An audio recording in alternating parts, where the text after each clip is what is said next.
What is up, Old Testament Survey? My name is Tyler, not Jeffrey like it says above, but today I'm really just going to be running you through my testimony. First and foremost, I love getting to share my testimony.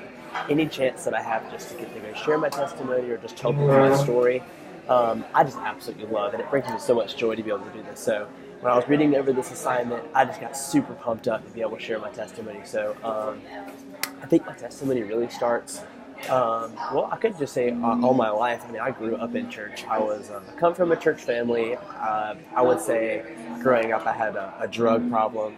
My parents drugged me to church. So I just really never missed a Sunday. If I missed a Sunday, it was either because I was sick or, I don't ever think I missed a Sunday. Even if I was sick, I was probably still there.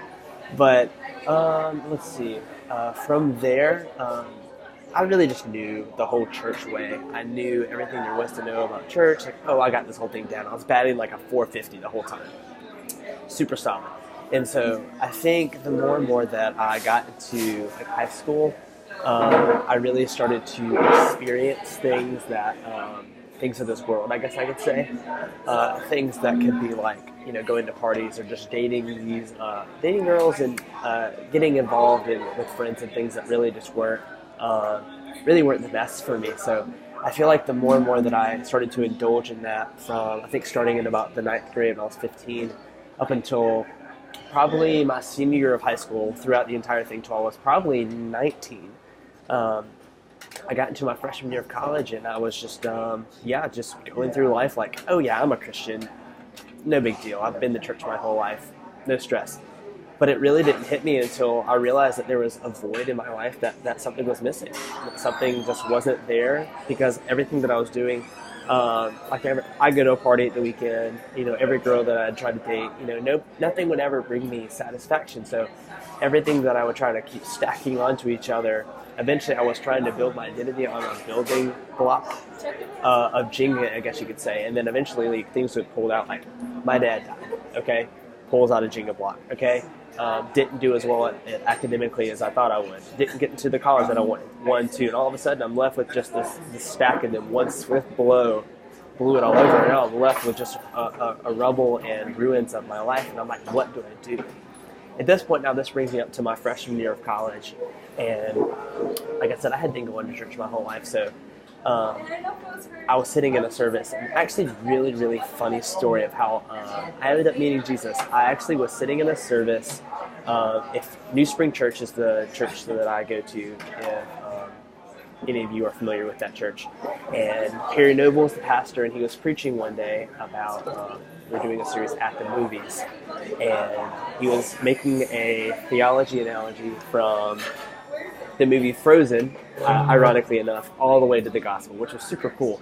Had a lot to do with leadership and stuff like that. And so he was preaching, and basically the point that I think hit me the most, that I still remember to this day, was how can you expect to be a leader if you don't even know the leader? Which that hit you right in the heart. So as soon as I realized that, I really just needed to go talk to somebody about, my own spiritual life, and I really just felt God speaking to me. And on that day, I think it was November the 2nd of 2014. I nailed down my salvation, and I would love to tell you right now, I met Jesus and then went on a mission trip and led 15 people to Christ the next day.